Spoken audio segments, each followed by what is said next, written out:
to come to Lille. And well, of course, many of you know Pavel and know his work very well. He's a researcher and curator at the State Hermitage Museum in St. Petersburg. His background is in history of Iran, of Afghanistan. He studied at the Oriental Faculty of St. Petersburg State University. His PhD is in Iranian languages with a thesis on historical and linguistic analysis of Sogdian toponymy under the supervision of Vladimir Lifshitz, who is really his teacher and supervisor.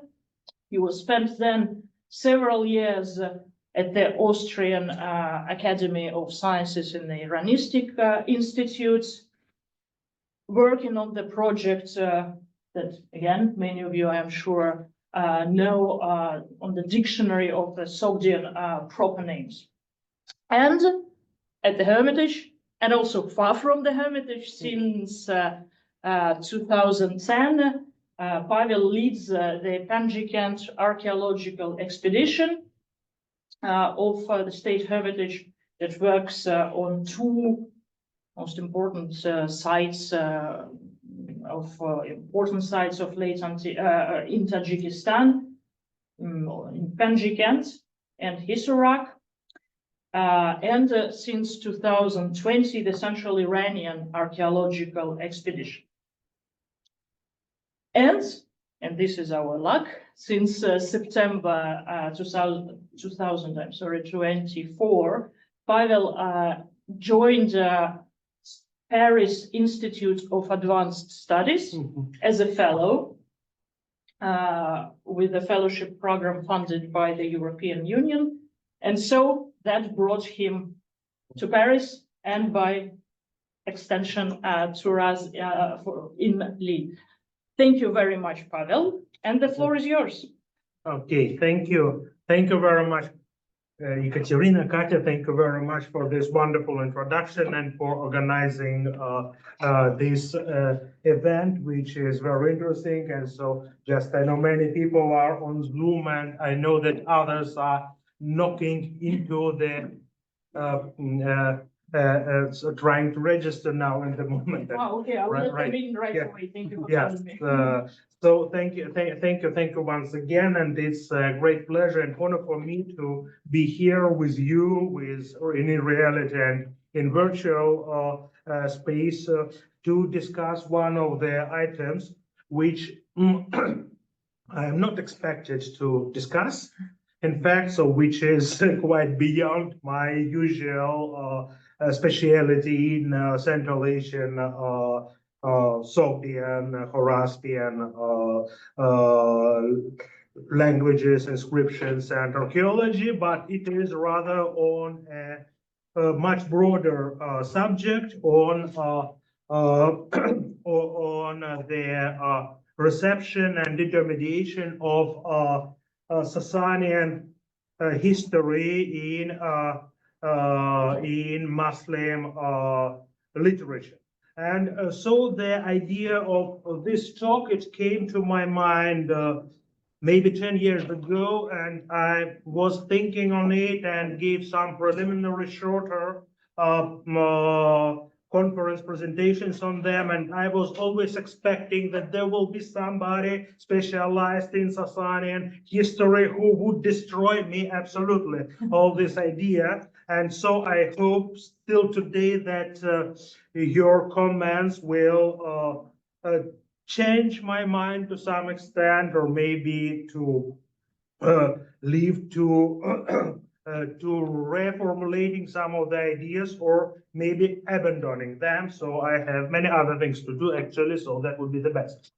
Now, may I ask Michael to put into the chat the two documents I prepared? Yes. So there is, of course, a presentation for this lecture, but it is always important here to have a map at the hand and to have a critical text at the hand. So for those of you who know Arabic script, Yeah, so there are no many Arabic words. So to use one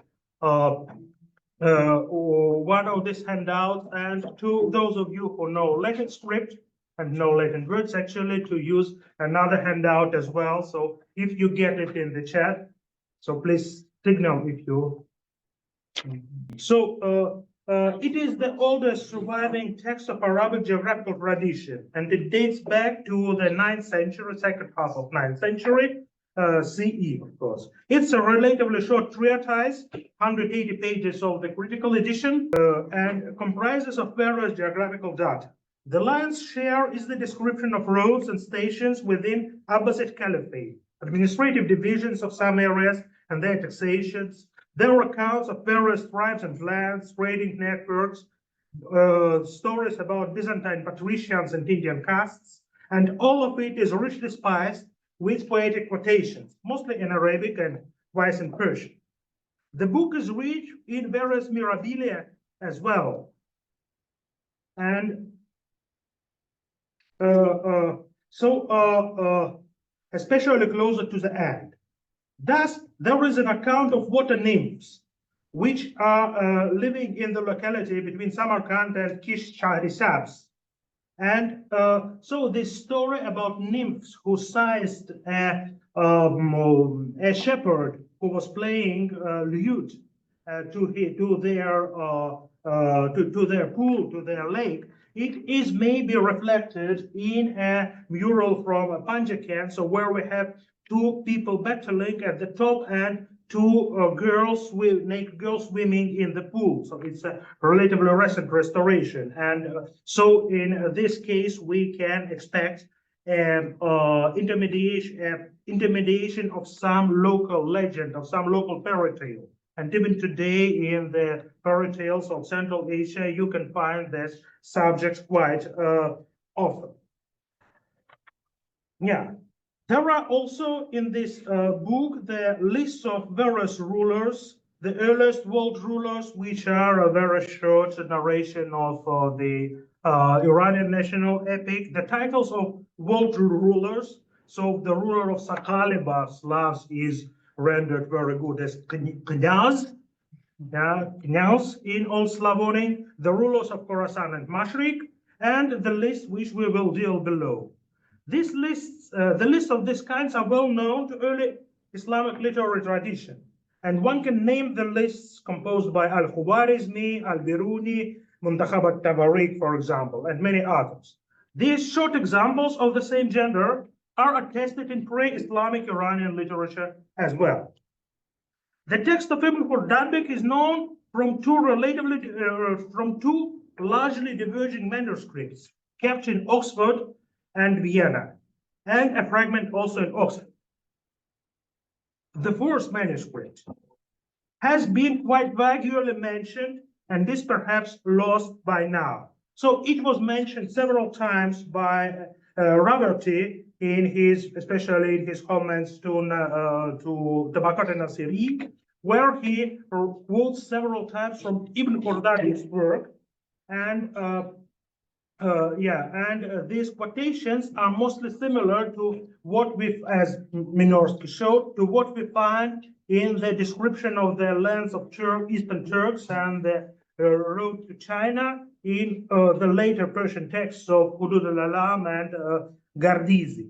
One of his quotations, in fact, has more similarity to the existing text of Ibn Khurdâdhbih than to the text mentioned above. But this reference is quite complicated, so only few extracts from it are known in Raverty's book. So Raverty was a British officer in India who was a genius of languages, who was one of the pioneers of study of Pashto language, for example, and who was in fact very bad in textual critics, as everybody knew. So there could be something in his notebooks which are now kept in the India Office Library in London, but maybe it was a different text. So from one of these quotations he used, it is it seems that the text he used was in Persian and not in Arabic. So he mentions a very specific use of the word Jayhun, which is in fact Amudarya river, Oxus, but which means a big river in general. And this is the usage which we find in some medieval Persian texts, and so far I know, never in Arabic. But let's forget about this piece. It's absolutely different subject. The stemma of the real of the main Ibn Khurdâdhbih is quite complicated, and one would be cautious now to consider them abridgment of a shorter version of 846 and longer version of 885, as it was considered by de Goyer, so as it was shown recently by Trevisadeh. The first edition and French translation of Ibn Khurdâdhbih was prepared by Barbier de Maynard in 1865, which was later superseded by de Goyer's edition in Bibliotheca Geographicorum Arabicorum, after the discovery of acquiring of Vienna manuscript. All the subsequent studies and translations, like Russian translation by Velikhanov or Persian translation by Hakrent, are based on de Goyer's critical edition, and we are also basing ourselves on it. The origin and biography of the author, Abul Qasim Ubaidullah, is established in some detail, but largely on learned guess. Khurdâdhbih was his grandfather, not his father. He was convert of Barmaki Wazir and perhaps informant of the historian Al-Madaini, the main source of At-Tabari.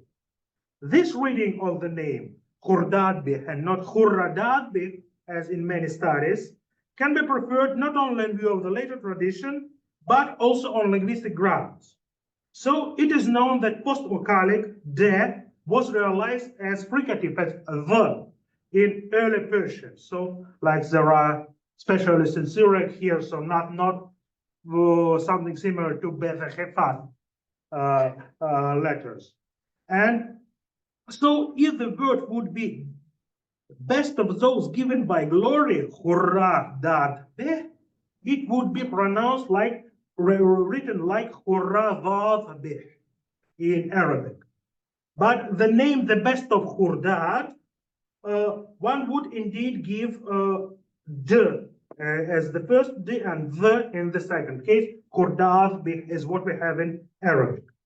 The name of Asa's father is diverging in literary tradition, so sometimes he is Ahmad, sometimes Mahmud, sometimes Abdullah, and he could be, well, the conqueror of Tabaristan in 816-17.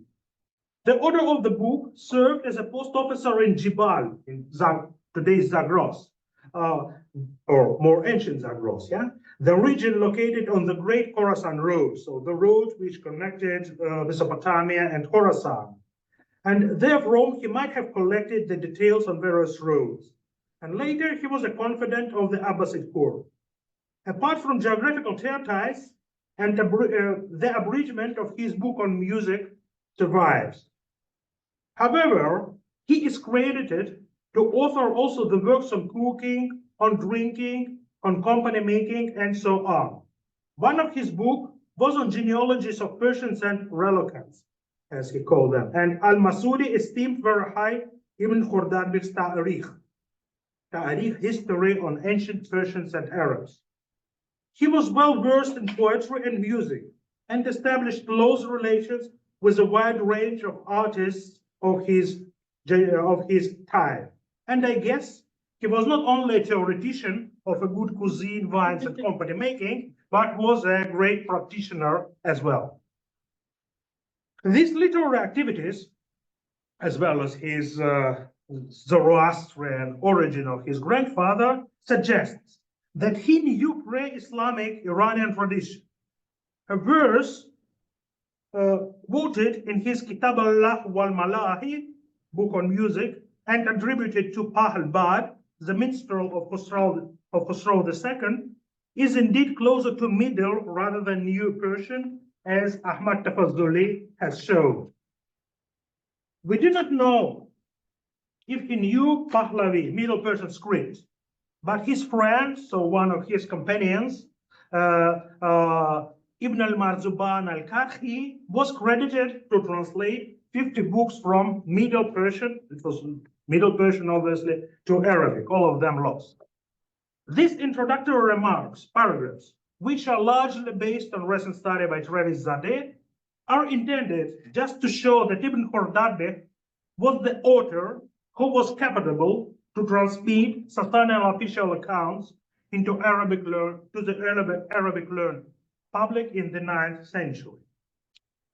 And now, let us proceed to the chapter which is entitled Al-Muluk al-Ladhin Sammahum Ardashir Shahin, the kings who were called by Ardashir Shahs, which occupies 11 lines on page 17-18 of the critical edition.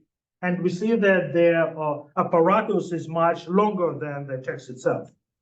The chapter is present in both main manuscripts and ends with the words Fahadihi Asma al-Muluk, and these are the names of the kings. So this is actually what is there in Arabic. I'm not Arabicist, so I would not risk to analyze Arabic text, which is really in Arabic, but here everything else is not Arabic, but something more viral. In between, there are 33 names comprising of place name, which is usually ending with Iranian toponymic suffix an and shah at the end. Some titles have some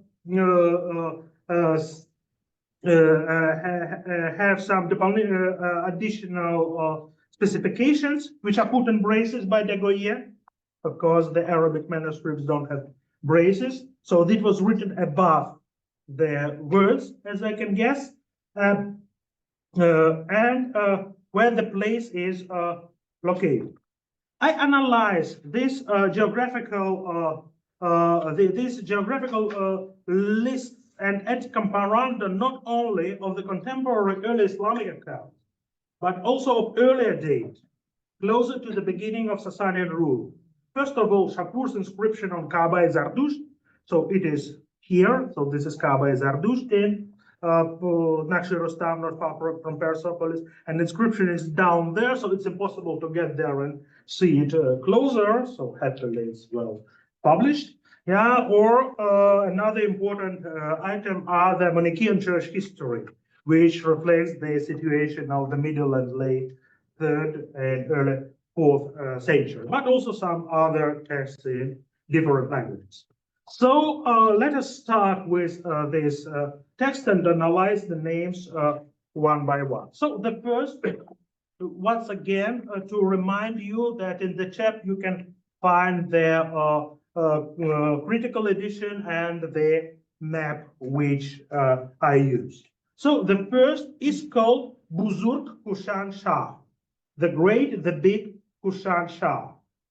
So of course, he is ruler of Bactria, the Kushan-Shah, so the Kushan-Sasanian dominion. And it is most interesting, I knew that, but Jock Rib kindly reminded me of that, and it's quite crucial, that the same expression, Bazurgu Kushan-Shah in Bactria and Bazurg Kushan-Shah, Great Kushan-Shah in Middle Persian, appear on the larger part of the Kushan-Sasanian issues.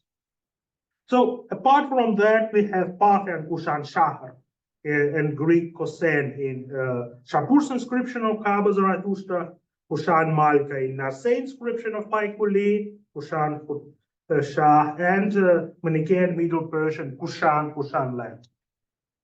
The next one is Gilan-Shah, Gilan-Shah in one version, Gilan-Shah in the other version. So this is Gilan-Shah. So two possibilities of render foreign G in Arabic is through K or through J. He is king of Gilan, of course. Bahrani Gilan-Shah is mentioned in Shapur's inscription. And there are numerous attestations of Gil and Gilan in the latest Sasanian period. So on the photo you see a Rudbar castle in mountain part of Gilan, and we went there 2 years ago, and so reportedly it is the Sasanian foundation, but there is nothing there which is earlier than 15th century so far I can guess, but it's a stone architecture, and I'm more into mud bricks. I cannot say so. It's not it's Gilan, but not Sasanian period, definitely. The next one is North Ardashiran Shah with the gloss. Ya'ani al-Mawsil, so that's Mosul. It's Nod Ardashir or Nod Shir. Reportedly, Ardashir's foundation, according to Tabari, Adiabena in Greek sources. So in Shekazeh, it is called Nod Shiragan, and Adiabena in the Greek version. Yeah. As we will see later, this form Nod Ardashiran Shah with the word Ardashir is probably a later product of folk etymology. So the earliest one we have in Shekazeh is Nod Shiragan. The next one is close to there, Maisan Shah and Musun Shah in the other version with the gloss Wahia Maisan, so which is Messania. Both vocalizations of the last syllable are attested in Middle Iranian. So we have Meshan Shah in Shapur's inscription and in Paikuli inscription, but Meshun on seals and Meshun Khudai in Manichaean Parthian text. My son, of course, the standard Arabic rendering of Messenia. The next one is Buzurg, again, the big Armenian Shah, the great king of Armenia. And exactly in Shapur's inscription, we have Urmez Dardashir Buzurg Shahi Arminan, the great Shah of Armenians. And it is contrary to Arminan Shah without Buzurg, so not great anymore, in Narseh inscriptions 30 years later. Next is Adurbadgan Shah, which is, of course, the king of Azerbaijan, of course, Iranian Azerbaijan, or to the south of Araxes in any event. So also the references to the region of Adurbaigan, Adurbadgan in the Sasanian period, and especially Kusti Adurbadgan, which means all the northwestern quarter of the empire, are extremely numerous, but I don't know any contemporary reference to the Shah, to the king of Adurbadgan.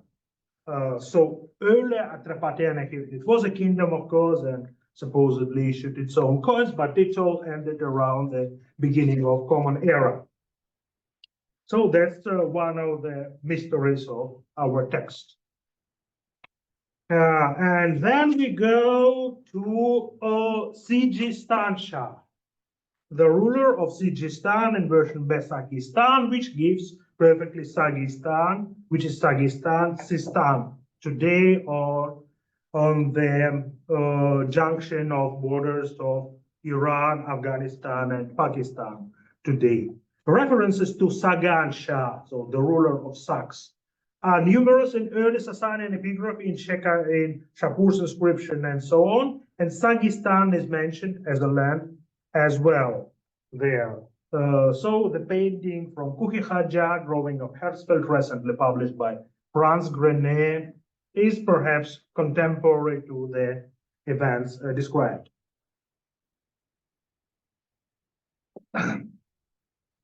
Then goes Marv Shah, the king of Merv.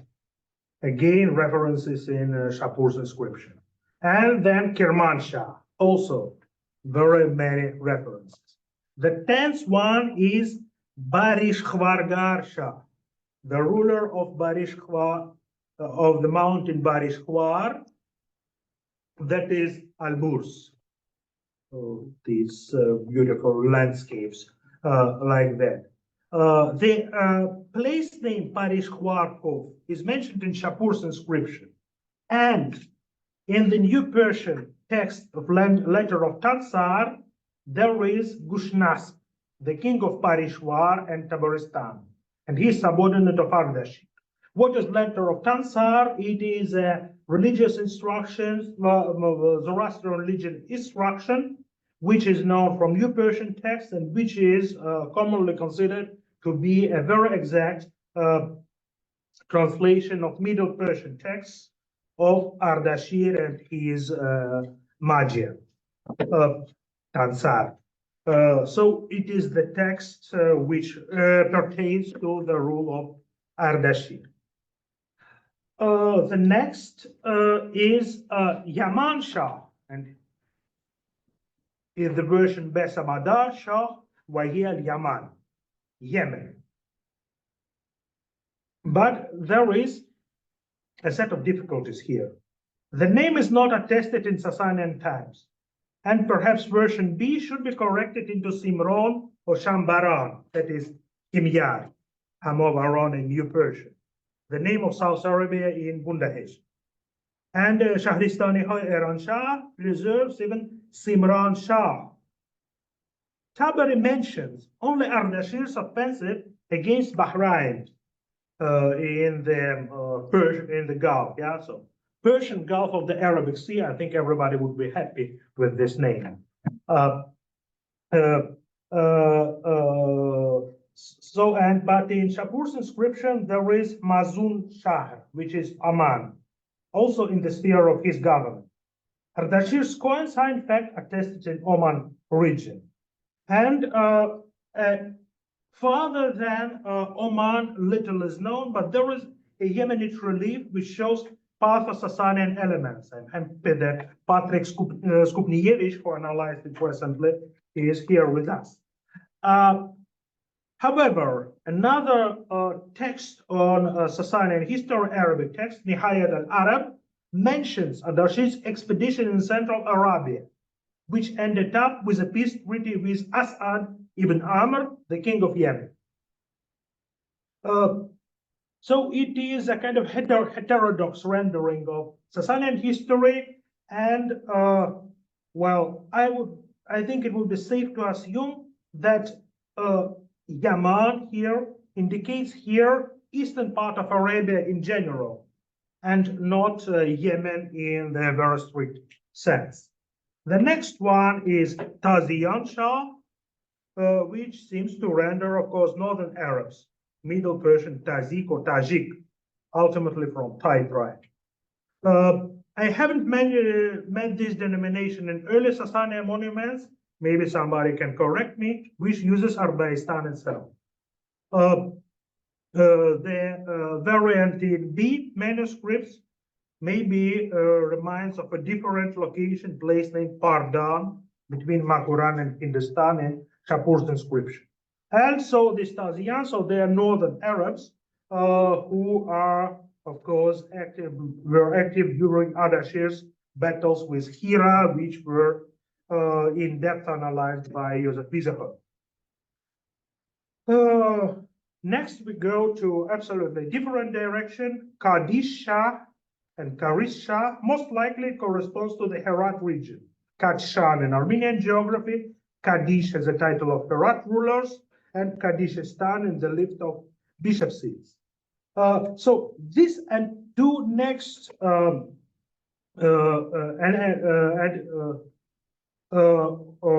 and the next entry have been discussed. So I don't know, maybe I very much hope that somebody can correct me, but I did not find studies on this list altogether. So there were few references to some of the names here by Marquardt, by Henning, by Chegledi, by Harmattan, but not a generalized picture. So this one, these ones, Kadishan Shah and Barjan Shah, are happy or not being studied. So it was Marquardt to show that this Kadish Shah is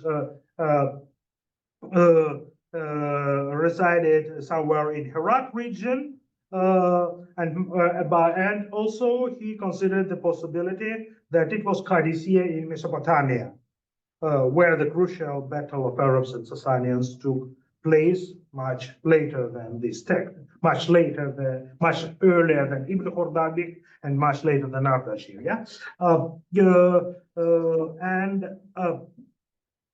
I don't know. So at the first time when I look at it, wow, this is the Shah of Cadusians, the ancient people who lived in the mountains to the south of Caspian Sea. But no, they are not Cadusians, and I'm not. I don't know exactly what is the relation of these two names with ancient Cadusians. Do they have something to do, or is it just just a coincidence? The next one has been also discussed a little bit. It's Barjan Shah or Parhan Shah, and it cannot be solved immediately. Marquardt compared it to Parichan in Kerman. Henning, in a special paper, equated him with Baruchan Shah in the Manichaean church history, which he located near Balkh, perhaps later Hachistan. Zuderman, however, provided strong arguments that Baruchan there denotes nothing else but Georgia. And in Shapur's inscription, of course, we have Hamazasp, the king of Georgia, Viruzan in Middle Persian, and Virjan in Parthian version. Indeed, Birjan is inconvenient but possible new Persian outcome of Middle Iranian Virjan, distinct from the common term Gurjistan. Velikhanov, on his turn, sees that this Barjan is Virgan, that is Hirkani or Gurgan today. Another idea is that he would be the kind of Parigan, the ancient Parikani near Isfahan, but I would plead for another version, that it was the Varinjan Shah, which would correspond to Sadalufi Abrenag Shah, king of Aparni, of Abar Shah, perhaps, in Shapur's inscription on Kaaba of the Ras. The next one, Amukan Shah, the ruler, has also two possibilities. Either it's Mugan steppe in Azerbaijan, today's Azerbaijan. Mugan Khudai is mentioned in Narsi inscriptions and Shahre Mugan on seals, although it's difficult to explain initial alif here.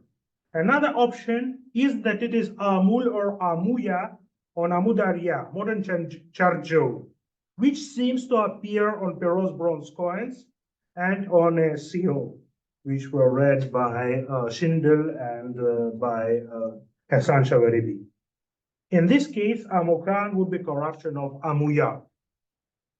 The next one is even more a difficulty, Sabiyan Shah, Saiban Shah. One possibility is to compare it to Save, the region to the southwest of Tehran, which is perhaps rendered as Sewan on Sasanian Magus ceiling. Other possibilities like Sibayan or Isfahan are even more far-fetching. So let us keep it unidentified as yet. The next one, number 17, Mashkazdan Shah or Maskardan Shah, is glossed Bihurasan in our text. And this gloss makes the situation more complicated. If not this gloss, I would be happy to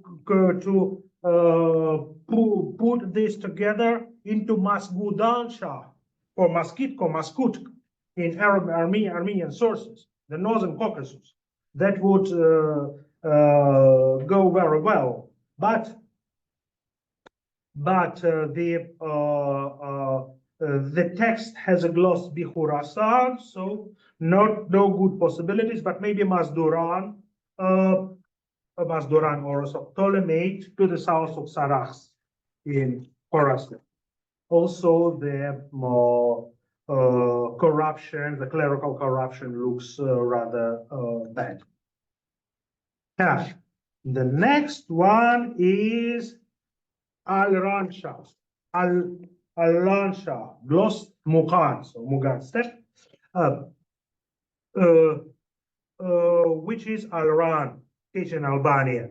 Al-Ran or Ardan in Middle Persian and Parthian versions of Shapur's inscription. And we have a seal of the Vahen Ardan Shah, perhaps Aswagen, king of Albania, which dates to the late 4th or early 5th century.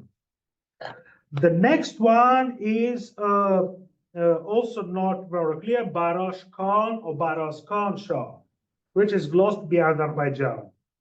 It is tempting to explain it again as king of Iberia. So we should know that Kusti Azerbaijan in the later period covered all of the Caucasus, but the vocalism seems to prevent that. So we should also compare Balash Jan Shah a little bit below. So the next ones are even better. So the first is Kufs Shah. So let's see, yes.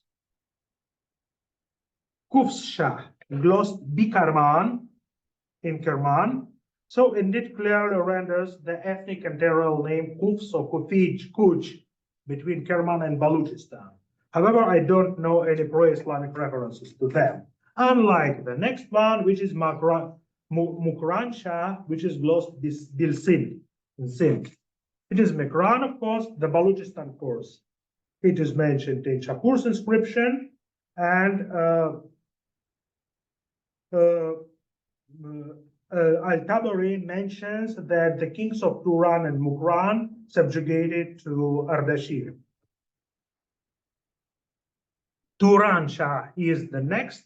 Here it's glossed Bit Turk in the Turk region, but here Degoye was already sure that this is a mismatching gloss. So for the author, Turan was compared to Turan of Shahnameh, the Turi of Avesta, who were associated with Turks at that period. Here it is much earlier time, and Turan at that time was a region of Quetta in Pakistan, Baluchistan. And it is mentioned very often together with Mukran. And Mani's mission to Turan Shah, here is Turan written, is well documented in not only in Iranian, but also in Coptic Manichaeid. And altogether, this Mukran and Turan are usually put together.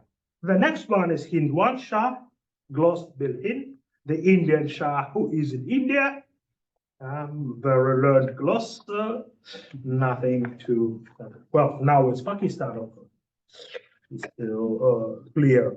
He's king of northwestern India, Hindustan in Shapur's inscription, and Narseh, who was king of Hind, Sagistan, and Turistan. And in Gâhnâmag of Ardashir, we will speak about this source a little bit later. So at the end, Hindu Gan Shah offers to Ardashir tribute.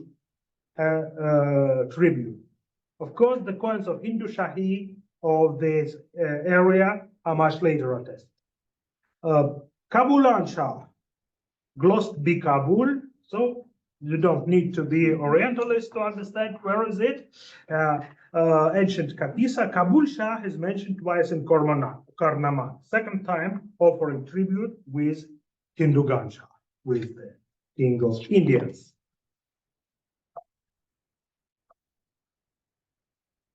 Yeah, the next one is Shiryan Shah or Shiran Shah, glossed by Azerbaijan. The possibilities include Shirvan Shah or Sarir Shah, as in Hamza of Isfahan mentioned, the titles offered by Khosrow Anushirvan at a later period. One can also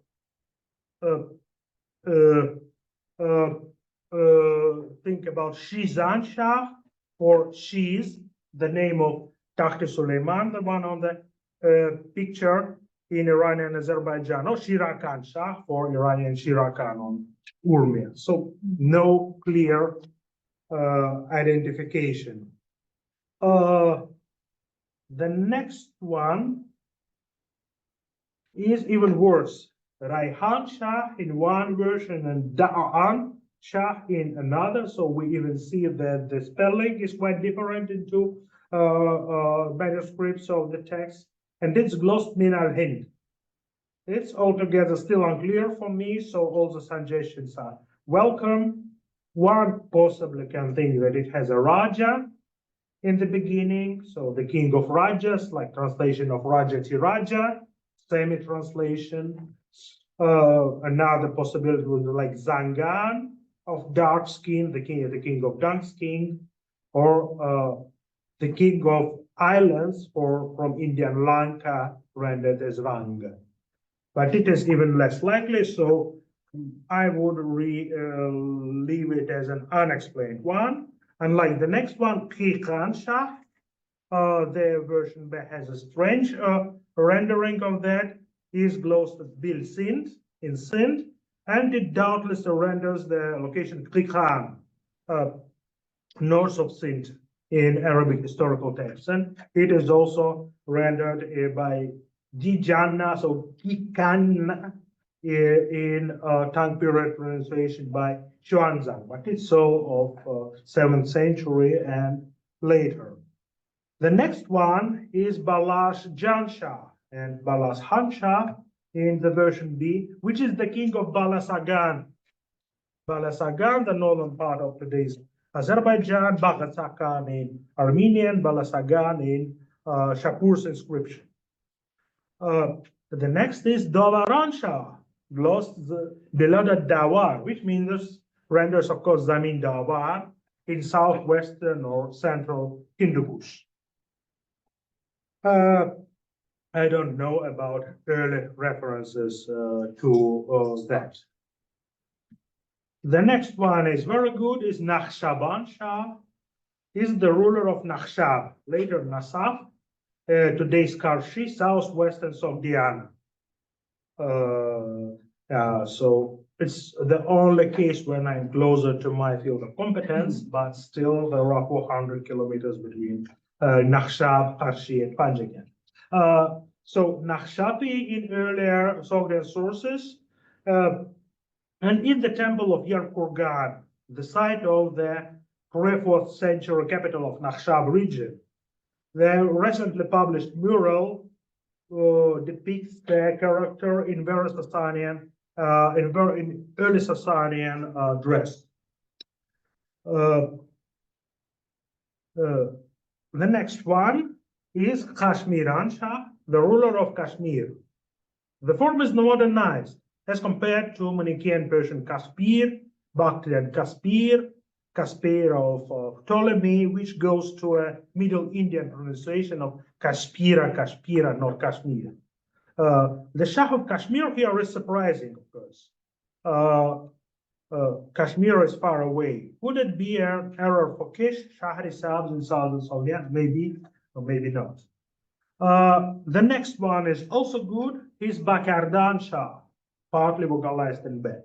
And it looks very similar to Bagard or Bagar, the name of locality or the name of the spirit, Vakhsh, on the border between Khorasan and Kushan lands in their accounts of the travels of Maramo, the pupil of Mani. And he had interrogation with the spirit of Bagar on the border. In Ptolemy, I think it is Bagarda, but I didn't have a chance to check the edition. So the story happened between Khorasan and Kushan. And number 33, the last one. Okay, the last one of our Shah is Kadhav Shah or Kadhav Shah. Perhaps he was the ruler of Caliph or Caliph in Bactrian on the Amudarya, on the modern Afghan Turkmen border. As we know, Bactrian L corresponds to Common Iranian D or the in Soviet. So this form was borrowed not from Bactrian itself, but from Parthian, but is Parthian form or Soviet form. The form Kilifta, this non-etymological, this non-explained final te, is still common on Afghan side. Yeah, so on Turkmen side it's called Kilif, and on the maps of Afghanistan it's called Kilift. perhaps the ruler of Caliph. So you can, once again, you can see all of my proposals of these identifications on the map, which is in the chat. And yeah, I will show it, of course, again, yeah.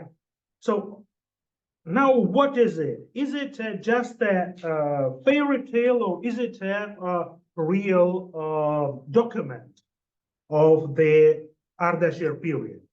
Of 33 realms, 26 can be located on the map with reasonable surety. Of them, 20 are tested in early Sasanian period, more than a half. Yeah? Moreover, in the sources pertaining to early Sasanians, we record the title Shah associated with 15 of them, so a little bit less than a half. Moreover, some of the place names like Balasagan and Bagar, as well as Kushan, would be absolutely misnomer. They are not met in early Muslim geographical literature. These words, these toponyms have already gone.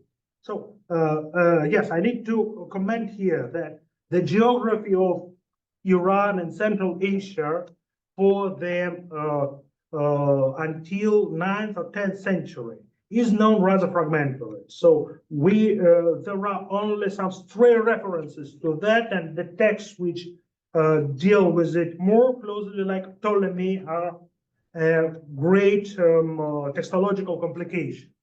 For the Islamic period, for the 9th and especially for 10th period, we have a century. We have the fantastic amount of geographical literature, so which describes every region, every town, every village, everything is there in the text.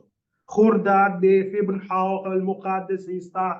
Khurdâdhbih, the dictionaries of Yakut and Samani, so you can find everything. So if we don't find these toponyms in that text, we can be rather sure that they were not used at that time.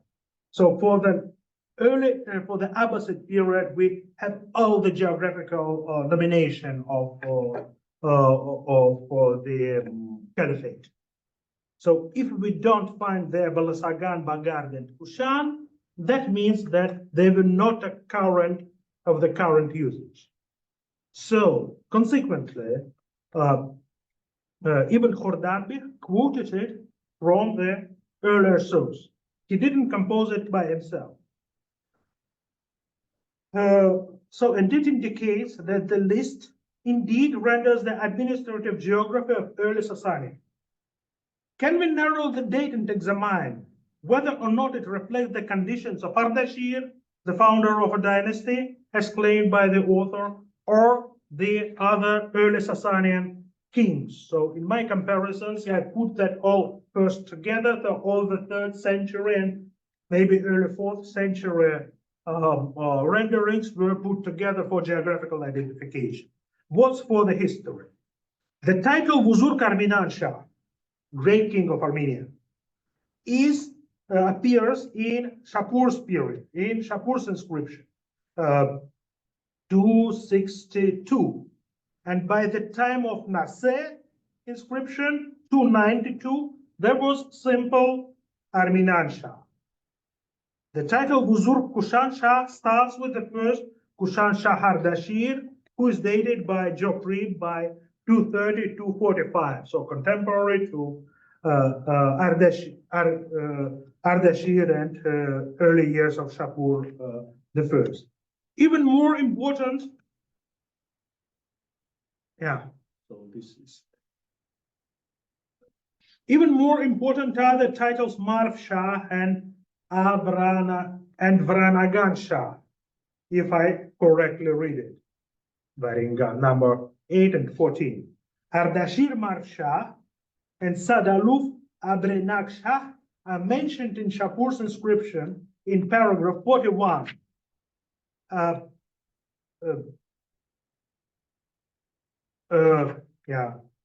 And as courtiers of Ardashir III. And we don't find Marv Shah and Abrinaksha at the court of Shapur, his successor. This data indicates, as commonly assumed, the process of consolidation of Sasanian Empire from various petty rulers called Muluk al-Tawaif in Arabic sources.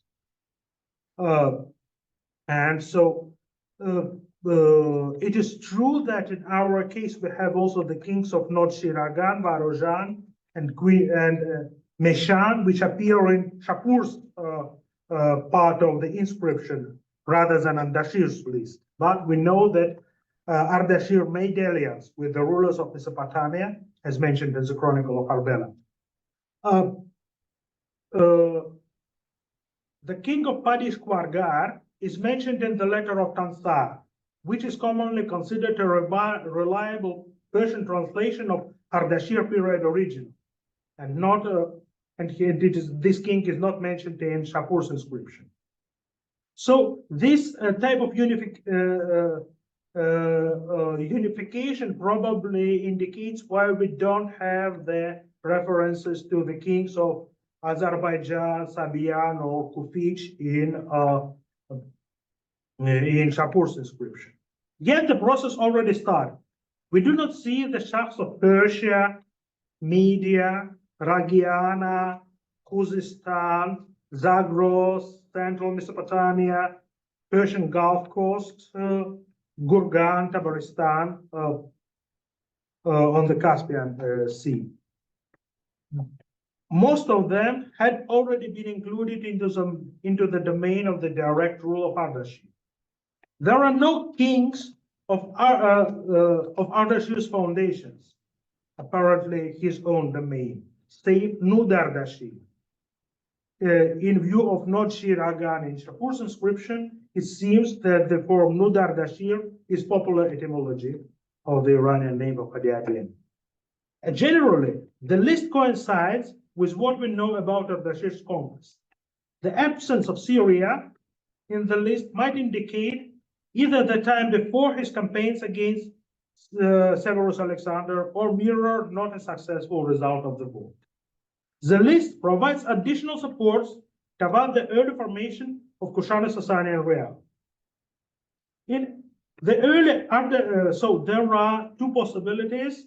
One possibility is Ardashir period Kushan-Sasanians, another is Shapur period Kushan-Sasanian. Ardashir's date is generally based on the passage of Tabari that Kushan king expressed his subordination towards Ardashir and the usage of Ardashir's era in Bactria until 8th century.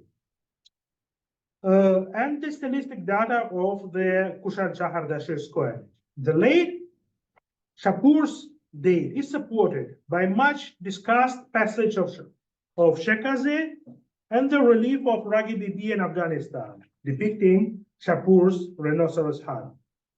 In our list, we see that eastern part of Bactria, later Khurtal. In our list, we do not see the eastern part of Bactria, for example, later Khurtal, where the coins of Kanishka II, the Kushan king, not subject of Sasanians, were circulating. Rather than, we don't see Kushan-Sasanian coins there before Peroz the first Kushan-Shah Peroz, who was contemporary to later Shapur. Noteworthy is the presence of Naqshband Shah. Despite the fact of Sasanian-style mural being discovered there, the early Sasanian, Kushan-Sasanian coins are there basically absent. To the northwest, however, there is a number of finds from Bukhara oases, especially Paiken. Naqshab continued its coinage with archer and sword bearer, as shown by Alexander Naiman. It seems that Paiken, which is absent in Ibn Khurdâdhbih list, was under direct control of Kushan-Sasanians, while Naqshab was a vassal of a kind. The same vassalage ties might explain Farn Sasan's coins of Sagistan, with early Sasanian features, fire altar, and combined with Parthian genealogical legend. as shown by Alexander Nikitin, although we know that there are many different attempts to explain this type of quotes. Of course, it's quite strange to see in the list the king of Yemen, or even perhaps Amman, and some Indian regions, especially Kashmir, very far away. No less strange, by the way, is Tabar's information about Ardashir conquest of Khwarezm. We don't have anything from Khwarezm which would indicate that, despite a great amount of archaeological. Some toponyms, of course, appear in a modernized form. Nevertheless, as I tried to show, the list of the Shah renders, with unavoidable distortion, an official document dating back ultimately to Ardashir's period. And Ibn Khurdâdhbih was fully capable of transmitting it to the Muslim science. What could be the source? The founder of Sasanian Empire was honored by the Zoroastrian community with a heroic biography, the Book of Deeds, Gâhnâmag Ardashir Pabagan.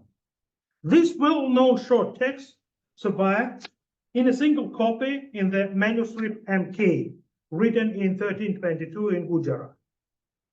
Earlier, however, the copies of this text were more numerous and encompassing some additional data, as we can infer from the reference to Gâhnâmag Ardashir in Masudi's Muruj, and various parallel passages analyzed most recently by late Hemen Antila. I cannot explain that a lost long version of Gâhnâmag included the list of this kind. Moreover, we have a close parallel of our text and Gâhnâmag, kings of Kabul and Hind listed together. Khosrow Anushirvan, the most outstanding Sasanian king of the 6th century, was reportedly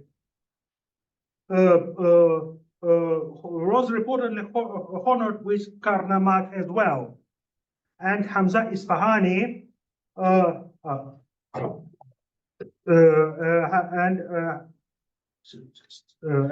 Hamza Isfahani, yes, mentions him giving high titles, giving titles of Shah, Bahran Shah, Shirvan Shah, Filan Shah, Sarir Shah, semi-comical ones, to his high officers.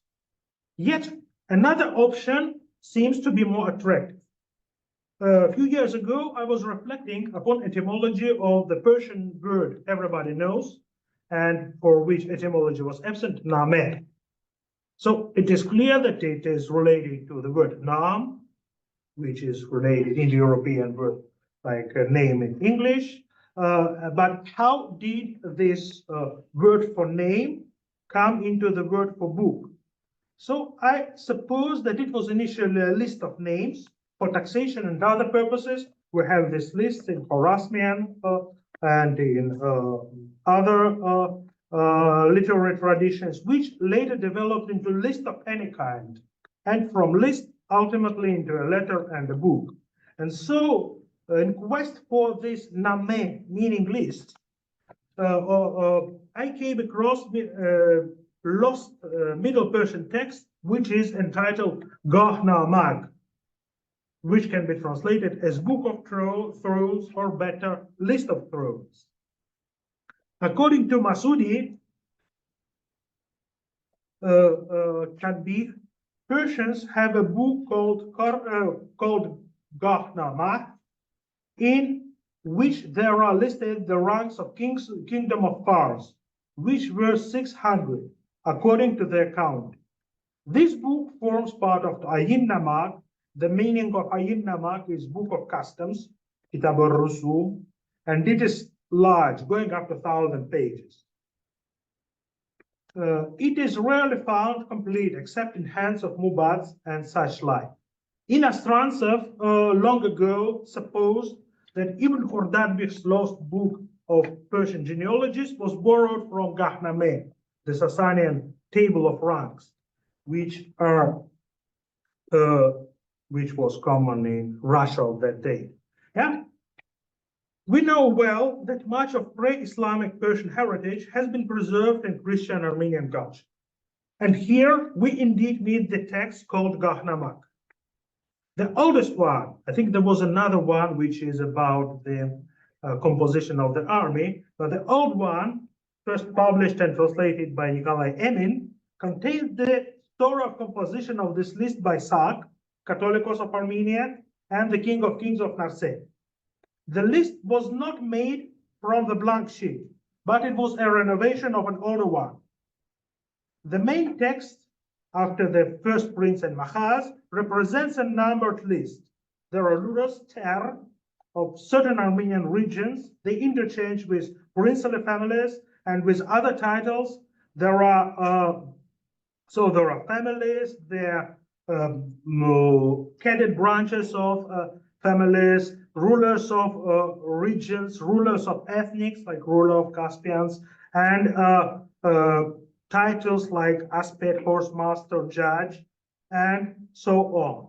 Also, it has been supposed that the text was not authentic Sasanian composition and was written post factum by Tumanov. Its relation to the Sasanian Iran, especially as mirrored in Shapur's inscription, has been clearly shown. Also, the similarity of 1770, even less than 70 Gas of small Armenian, that the 33 Shahs of Ardashir's huge empire is only partial. One eagerly supposes that what we have in Ibn Khurdâdhbih's list is a beginning of Gâhnâmag. Later, there could be lists of satraps, of heliarchs, of eunuchs, of cupbearers, and other officials. The list might have been renovated from time to time, but I doubt that expired ones were destroyed. So now, we return to the sequence of Shahs in our list, which looks like a complete mesh at a first sight. Also, there are several geographically close clusters like Sistan, Marv, Kerman, or Hufs, Mehran, Turan, Hind, Kabul, or Mosul, Messene, Armenia, Azerbaijan. It seems impossible to make a straightforward geographical line. It could hardly be a chronological list. Also, the sequence of Ardashir's raids is still debated. He could hardly move from Kushan territory into Gilan, from there to Mosul, and without taking control of Sistan and of Merv. It seems important that the first 12 Shahs, we have quite sure geographical indications, and later the unclear names start to appear. It is natural that more significant toponyms are easier to identify. Thus, I think that the list was organized according to the hierarchical principle. So hierarchy is everywhere. So this is a drawing from Vayas Tepe in Termes of approximately the same date. So here we have also the hierarchy. Yeah. So the main king is here. His feet are in front of the feet of the others. Who is in front, whose feet or even knees are in front of the others, he is at the top. He is in the center. I think that it was a hierarchical principle. Which Shah was mightier and had more court weight was closer to the beginning. It naturally starts, after Shahinshah, of course, with Buzurg Kushan Shah, the only one of the empire who continued to issue coins in his names even after Ardashir. The consequent Shahs had lower position. Of numbers 2 to 10, only number 6, Azerbaijan and Merv lost their Shah position during the next reign. The Shahs following that of Kabul, with exception of mysterious Kashmir, are mostly small principalities. So what was that? That was the places, the thrones of these Shahs. This is their official yard of Shapur of Ardashir's palace at Firuzabad, at Gur. So the Shah was sitting in the center, and the Shahanshah was sitting at the center, and the other Shahs was sitting one after another according to their rank. This is the list of ranks, and I propose to understand this short passage in Ibn Khurdâdhbih's geography in that way. So I think I will finish by that. thank you very much for your attention.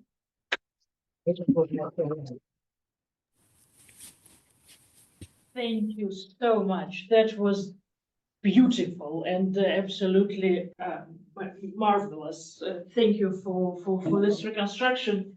And yeah, for the beauty also of your talk, I cannot not mention it. And yes, we have, I see Scott is raising the hands. Scott, go ahead, please, and we'll. They're clapping. Ah, you're clapping. Okay, very good, thank you. Patrick raised a hand before, and he was. Patrick, please go ahead. Yeah, well, thank you very much. And Pavel, it was absolutely great lecture. I enjoyed it very much. I have a question, because if you look at the eastern part of the map, you have the Kushan king, or Kushan-Sasanian king, but on top of that you've got 4 kings that would cover the territories which formerly consisted or belonged to the Kushan Empire. So, oh yes, you see, you've got a Wuzurg Kushan-Shah, but on top of that you've got Kubalan-Shah, Kikan-Shah, Hindawan-Shah, and all of these territories are Kushan territories. So, what are the relations? Or, well, of course, it's highly speculative, but if these were the territories taken from the Kushans by the Sasanians, where does the split come from? That would be my one of my questions. Well, that would be my question, but on top of that, I would like to emphasize that Râgă-Bibi, well, it does not contain any Sasanian features. So, except for the goodwill, there is no argument whatsoever for dating it to Shapur's time.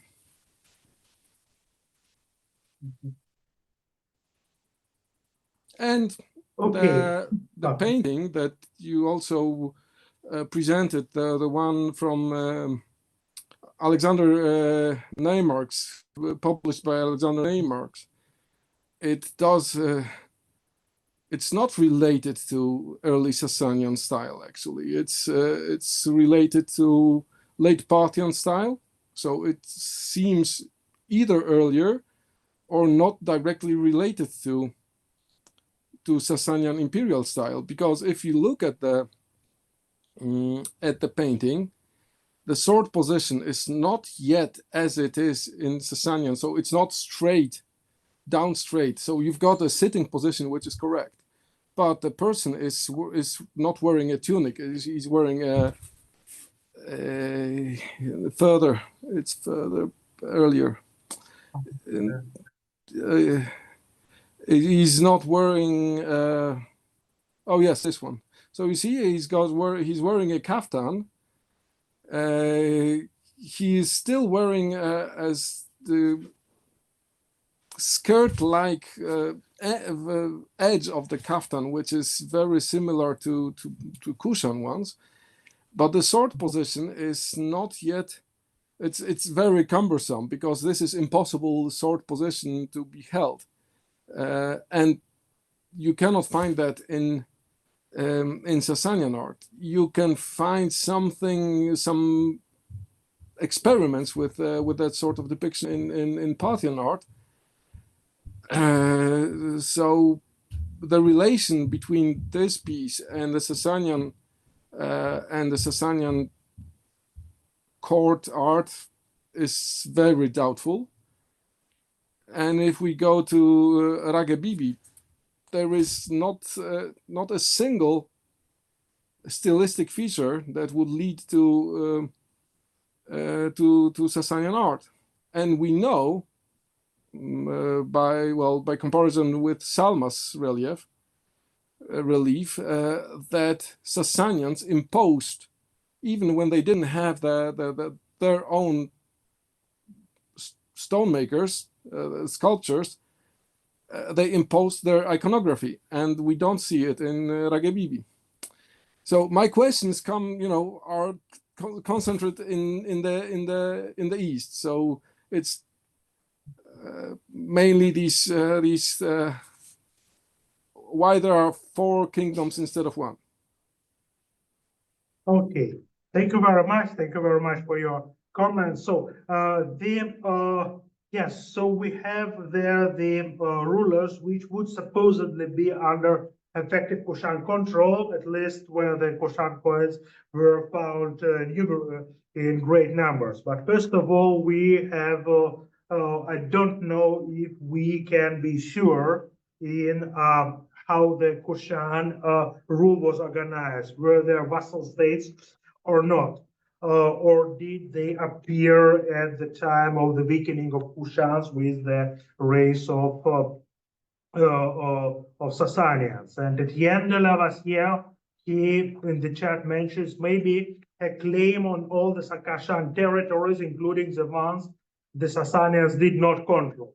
Well, maybe like that. For Rage, I know your paper about that, and I have to read it once again. For Gerkurgan, I think the comparison of Alexander Naimark and Rustam Hamidovich Suleimanov on with the Kushan-Sasanian silver was, I think it's quite sound, it looks for me. Thank you very much. I think there are other questions. Yes, we have also a question from Scott Monroe. Please go ahead, Scott.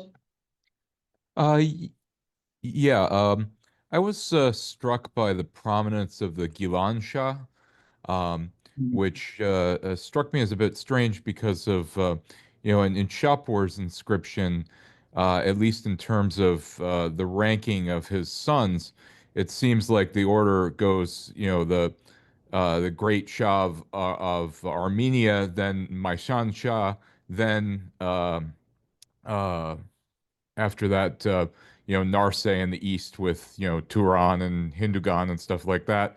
But the Gilan Shah, his one son is not one of his sons who's given a fire.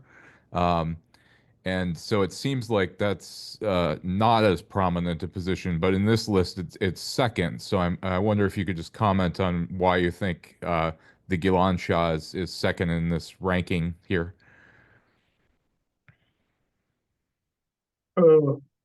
Thank you. To be sure, thank you very much for this observation. That's important.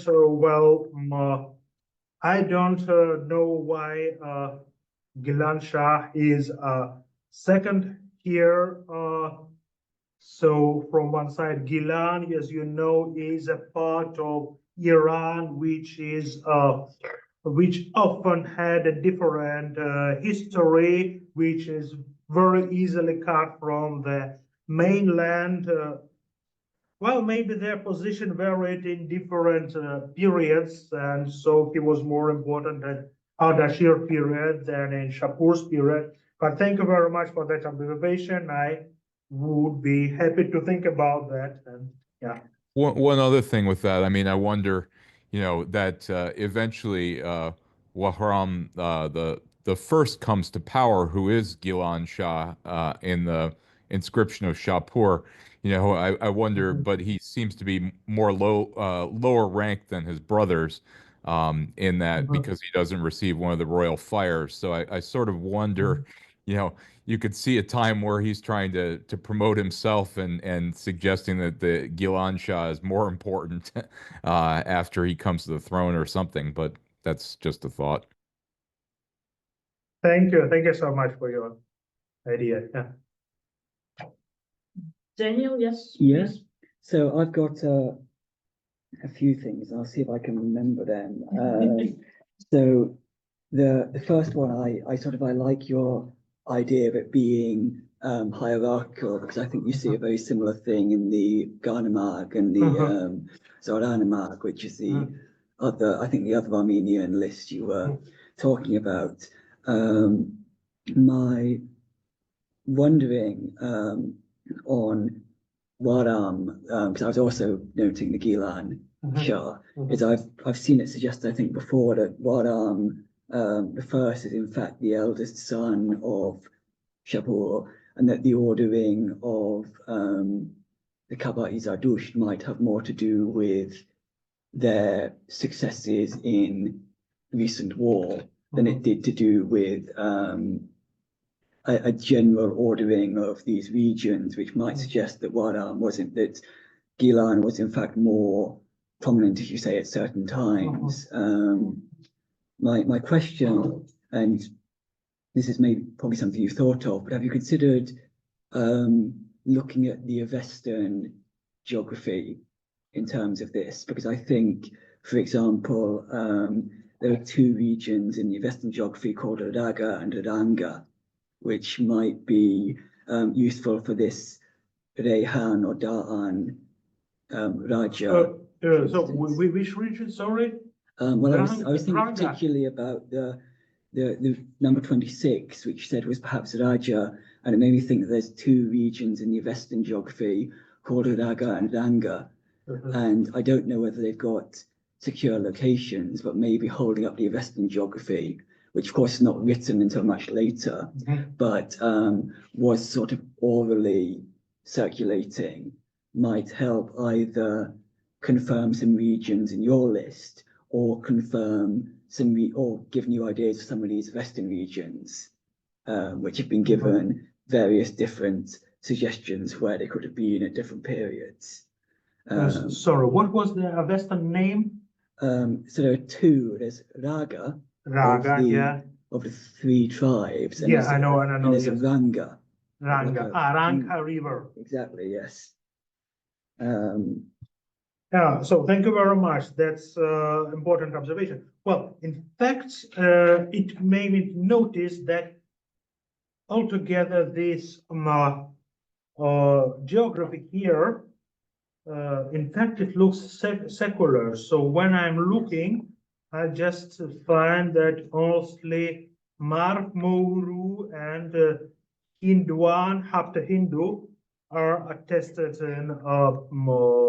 in Avesta. Yes. The others are, I think, not.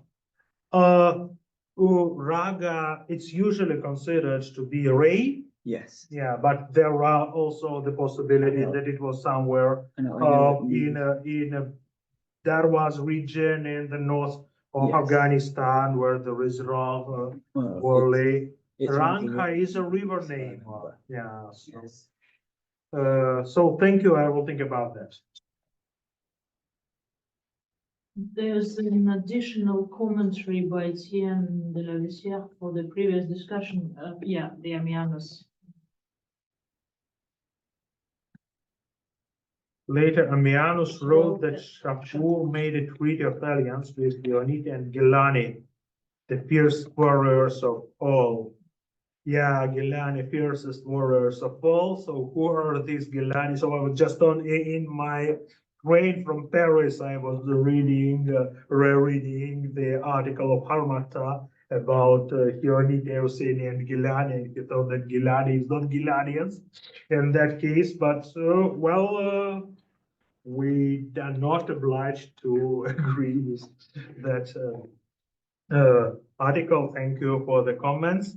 So there was also something else perhaps in there. I think there was, in the beginning of the chats,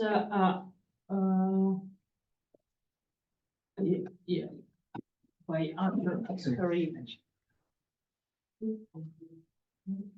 Yeah, Amir mentioned also this Ranga of the Western literature. But you scroll just a little bit down. That's my fault. Raihan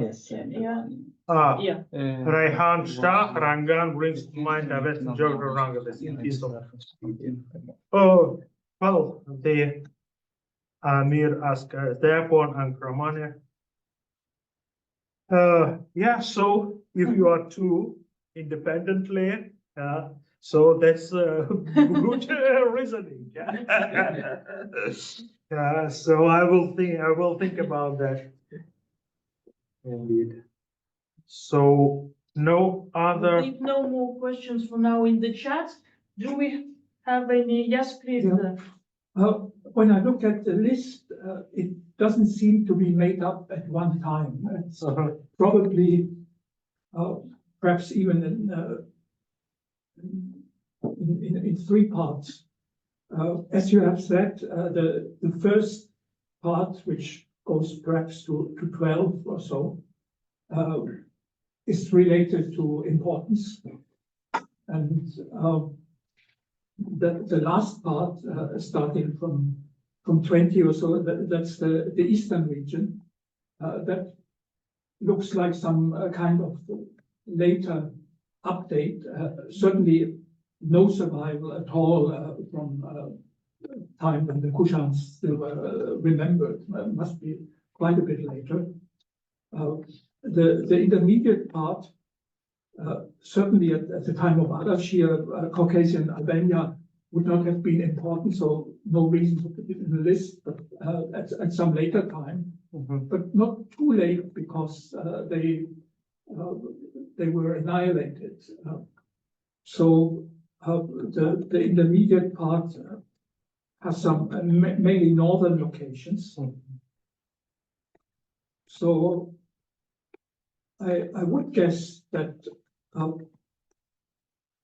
there must be some list which was updated on two separate occasions.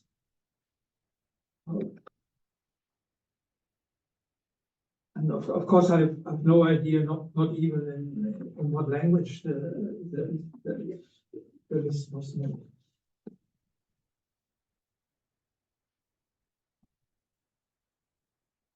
And a lot, of course, depends also that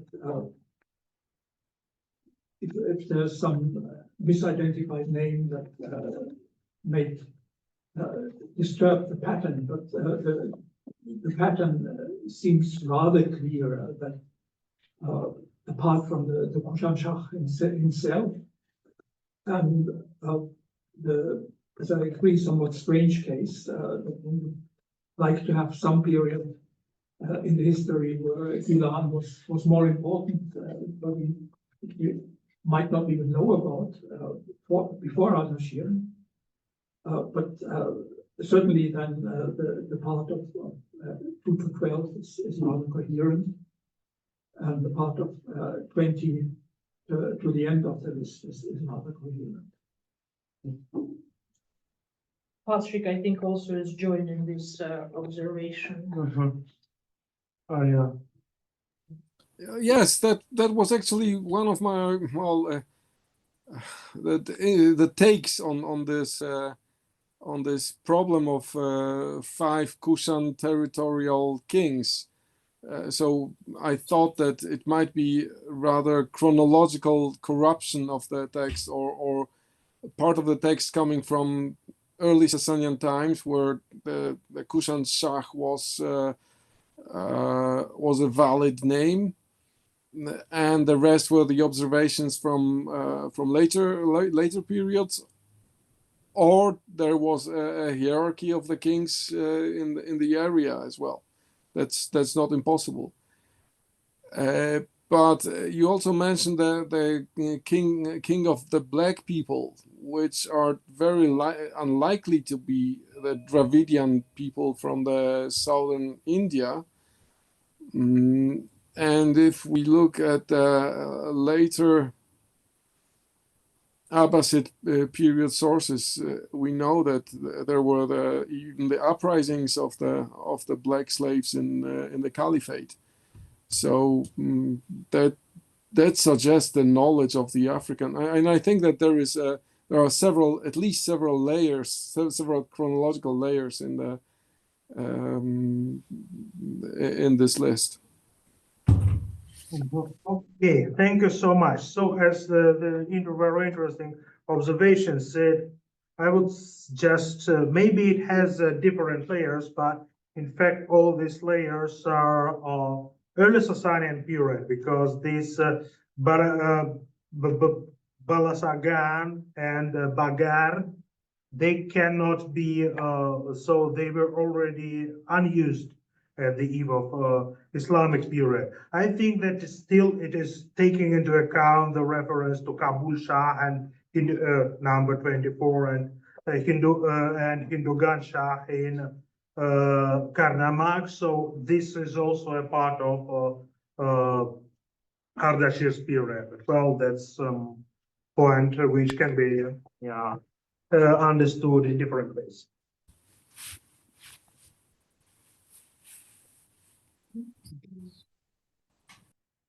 Thank you very much. I think we don't have any more questions. If anyone from the online audience wants to ask anything anymore, you're welcome. But if not, once again, I ask you to join me in thanking profoundly Pavel for this really masterful reconstruction and presentation. Thank you so very much. Thank you. Or do you want to? Sagan is in use in the 6th, 7th centuries on seals and sealing. Okay, thank you. Thank you very much. Thank you. So, yes, I'm absorbed by the talk still. So, I think we once again very grateful to Pavel for this inaugural lecture for our Iran Turan Chrome talk series. The bar is very high now, but we will continue. So you will hear from us more about the following lectures. And now just thank you once again. Thank you so much for joining, for listening, for questions, for opportunities to come to Lille, and best wishes to everybody here. Thanks.